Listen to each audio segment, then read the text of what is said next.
كلنا ساعات بنفتح البطاطس عندنا نلاقي بطاطساية عاملة كده ونقول دي مزرعة ونرميها. لا طبعا ما ترميهاش، استفادي منها. هناخدها وهنحطها لو عندك جردل، لو عندك قصرية زرع، لو عندك جنينة وفيها مكان تحطي فيه هتحطيها.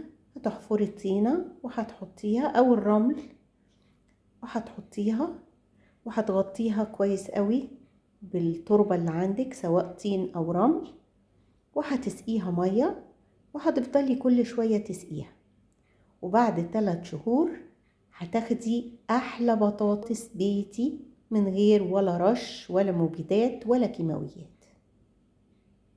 تعالوا نشوف هنعمل ايه وهيبقى شكلها عامل ازاي.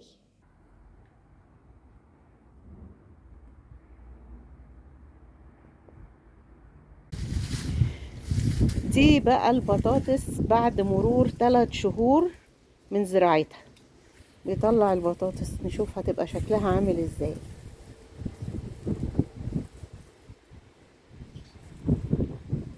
الله اهي حط في الطبق. عايزه اقول لكم ان ده محصول ال4 بطاطسات اللي احنا زرعناهم. يعني هما مش وحشين ولطاف، بس عشان انا استعجلت عليهم شويه كان ممكن يبقى اكبر من كده واكتر من كده. بس الحاجه اللي انت بتزرعيها بايدك ولا بتزرعيها في بيتك بتكون عزيزه عليكي جدا. وهندخلهم في الاكل بقى اللي احنا هنعمله. هنشوف هنعمل بيهم ايه.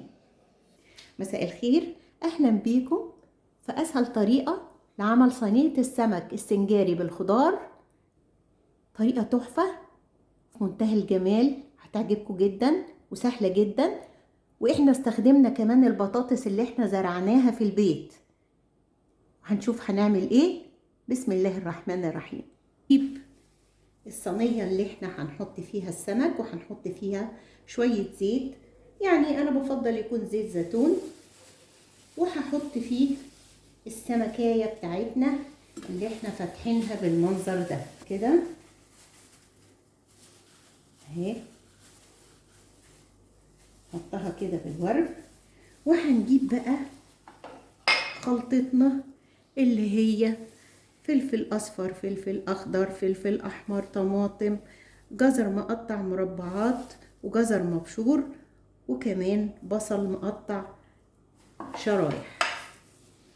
هجيب كمان البطاطس بتاعتنا اللي احنا زرعناها مع بعض اهو. قطعناها كل واحدة نصين.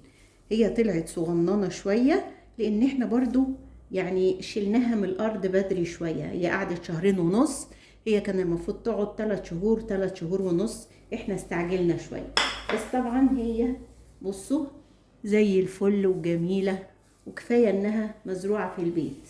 في الاول هناخد نص كمية الحاجات ديت اللي احنا هنحطها، يعني نص الفلفل الاصفر.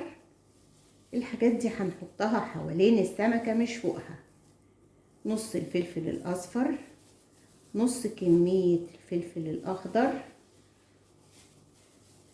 اهو. انا بحطهم في ناحية واحدة دلوقتي عشان اخلطهم وبعد كده هوزعهم. ونص الفلفل الاحمر، نص الكمية بتاعته. وهحط كمان نص الطماطم اهي. وهحط كل الجزر المقطع مربعات ده كده. ممكن اعمل الكلام ده طبعا في طبق لوحده، بس يعني انا بستسهل شويه. انتوا عارفيني انا بحب السهل اهو. هحط كمان معلقه كبيره قوي توم، هاخد نصها برضو احطها على الخلطه دي اهو. معلقه فلفل اسود صغيره هاخد نصها. معلقه كمون كبيره نصها.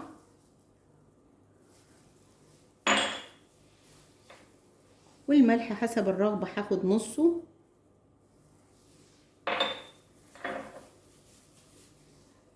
وليمونتين كده هاخد نصه. تمام. هنعمل ايه بقى؟ هندعك كل الكلام ده مع البطاطس بقى بتاعتنا السكر دي الصغننه الجميله دي، نحطها هنا حبه وهنا حبه،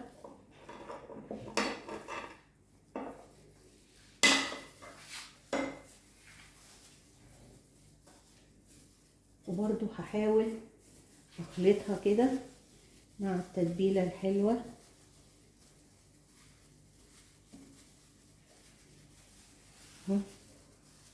تمام.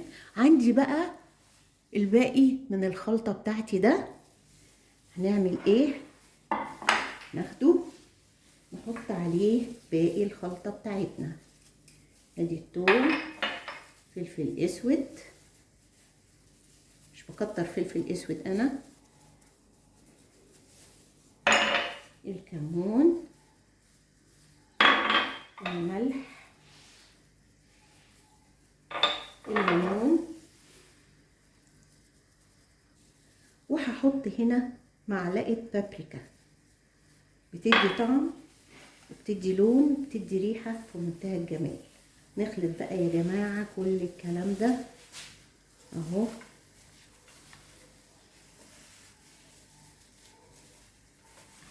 كويس جدا. يلا بينا بقى ناخدها نحطها على السمكايه بتاعتنا اهي من فوق كده،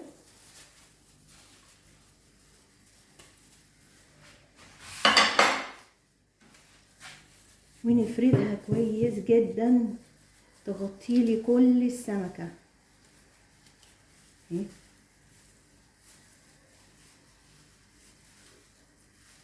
قبل ما هدخلها الفرن هحط لها حوالي كوبايه ميه كده علشان تستوي فيها، عشان كمان السمكايه كبيره ما شاء الله، فلازم يبقى في ميه معاها علشان تستوي كويس. تمام. وهندخلها الفرن دلوقتي على طول. صينيه السمك بتاعتنا السنجاري طلعت من الفرن، الريحه قلبة الدنيا، مش قادره اقول لكم، الريحه جباره جباره. لازم تجربوها وان شاء الله هتعجبكم، ولو عجبتكم ما تنسوش اللايك والشير والاشتراك في القناه عشان يجيلكم كل جديد، واوعوا تنسوا الكومنتات عشان اعرف ايه اخبار الحاجه اللي انا قدمتها، حلوه ولا نص نص. هستنى تعليقاتكم واستنى اشتراكاتكم. ما تنسوش اللايك والشير والاشتراك في القناه عشان يجيلكم كل جديد. ودي كانت طريقه عمل صينيه السمك السنجاري بالخضار باسهل طريقه مع مين.